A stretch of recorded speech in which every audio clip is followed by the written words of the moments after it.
บายดีท่านผู้ชมยินดีต้อนรับเข้าสู่ในรายการแซบซีดวาไรตี้ซึ่งวันในตอนนี้น้องสุผิงได้อยู่กับแขกรับเชิญพิเศษต้องขอบอกว่าคนนี้คิวทองสุดๆเลยแต่ว่าทางรายการของพอนี่ก็ถือว่าสามารถเชิญเพื่อนมาห่วมได้นั่นก็คือสาวแพทเพชรดาวอนนั่นเองบอกกันแน่เด้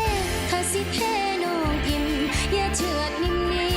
มๆอย่าทิ่มไม่เจ็บย้อนหลังบอกกันแน่ดิสบายดีสบายดี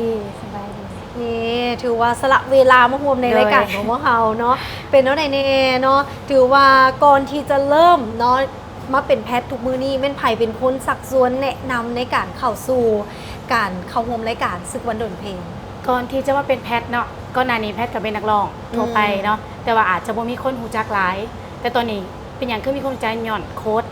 ผู้เป็นมูลแหละผู้ไปแข่งศึกวันดนเพลงนำกันเนาะผู้นั้นเพิ่นเป็นคนส่วนแต่ว่าเฮาก็มีความฝันอยู่แล้วฝันอยากเป็นนักร้องแต่น้อยเฮาก็ได้เป็นนักร้องแต่ว่าเฮายังบ่ฮอดจุดที่ว่าคนอาจจะหูจักหลายจนมาฮอดจุดปัจจุบันนี้เราส่วนไปน่าจะไปลองเบิ่งสินะเฮาก็บ่เคยไปแข่งกับบ่กล้าปานใดตำอิดแต่ว่าเราส่วนไปก็ลองเบิ่งกันรู้สึกว่าประสบสำเร็จแสดงว่าเฮาสมัครใจไปเองโดยที่รายการบ่ได้ติดต่อมาแม่นเฮาไปเองเฮาไปสมัครเองถือว่าไปด้วยความตั้งใจอีหลีเนาะแล้วเฮามั่นใจสำใดพอเฮาเป็นเพียงคนลาวคนเดียวที่จะต้องไปแบบเปิดศึกกับทางประเทศเพื่อนบ้านโดยถามความว่ามั่นใจบ่นี่ประมาณ 50% นี่แหละ 10% แม่นแต่ว่าอยากบ่อยากเฮาก็มีความฝันที่อยากเป็นนักร้องอยู่แล้วถ้าบ่ได้ก็บ่เป็นหยังเฮาขอไปร้องเพลงเขาฟังเบิ่งว่า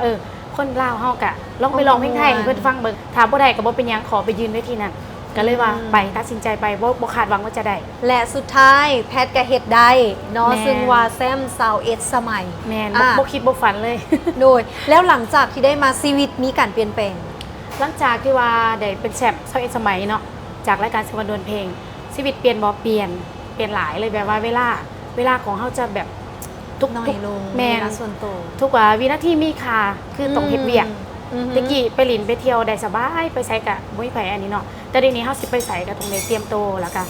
เวียกเขามาหลายต้องได้เฮ็ดเวียกตลอดนะการดีใจได้ไปร้องเพลงให้หลายๆคนได้ฟังหลายขึ้นหลายแขวงแล้วได้ยินมาว่าคิวท้องจนเดี๋ยวนี้ขึ้นเหนือลงใต้ไปใต้มาเหนือจนบ่มีเวลาพักผ่อนเลยโดยแมนช่วงนี้แมนบุกอย่างเดียว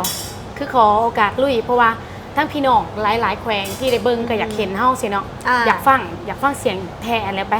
เพื่อเกิดติดต่อมาหลายเฮาก็ไปร้องไปอัตตปือบ่เสียงขวางกะหลวงพระบางยังก็ไปเบิดนะไปเบิดต่างประเทศกับไปให้กันถือว่าในระยะนี้ก็ถือว่าเดินสายทัวร์คอนเสิร์ตอย่างเดียวเลยเนาะแล้วหลังจากที่ได้เงินรางวัล1 ล้านบาทแน่นอนทุกคนตั้งคำถามว่าได้ไปสร้างบ้านให้แม่แบบสมใจที่ตัวเองตั้งใจไว้หรือบ่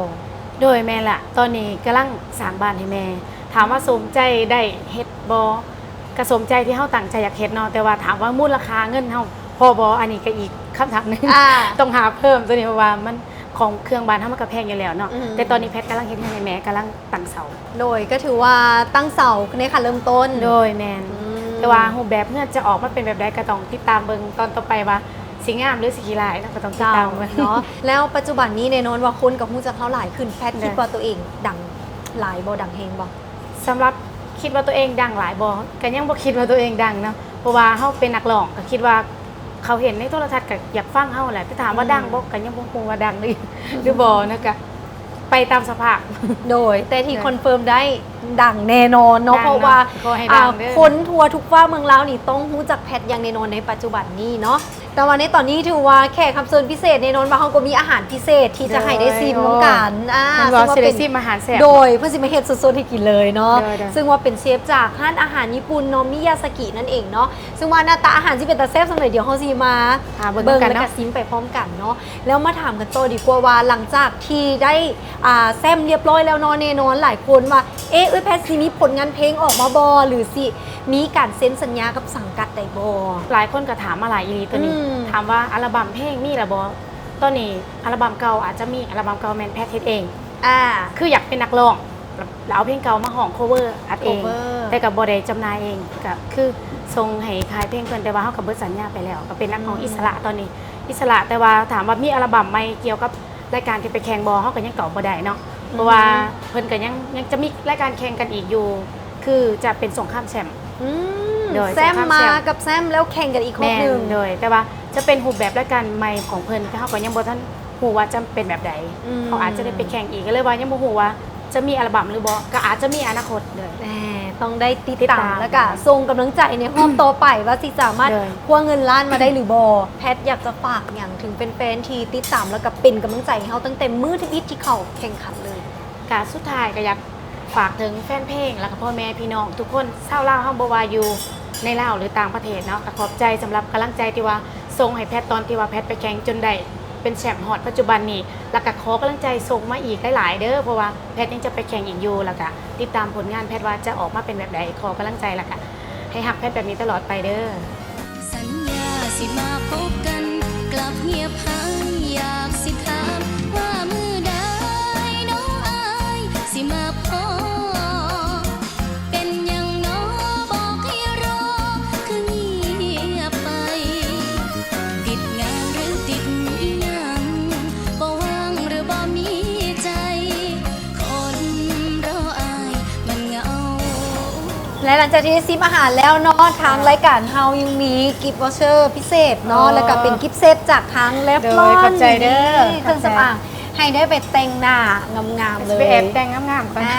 และยังบ่เบิดเท่านี้เขายังมี จ้ะ เป็นกิฟต์วอเชอร์จากทางท่านอาหารมิยาสกิมอบให้มูลค่า400,000กีบให้ได้มากินกับค ข ร อ อ บบ ใจ ครัว ขอบใจและซิมาอีกอาหารกระแสบิลี แซ่บเนาะเอาเป็นว่าสำหรับตอนนี้ต้องขอขอบใจแพทย์ที่ว่าเสียสละเวลามาห่วงในรายการเนาะ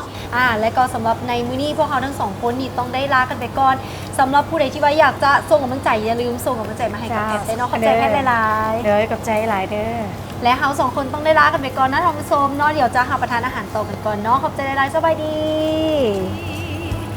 ยอดเธอยอดควันสีวีหวนขึ้นมาที่หาเกิด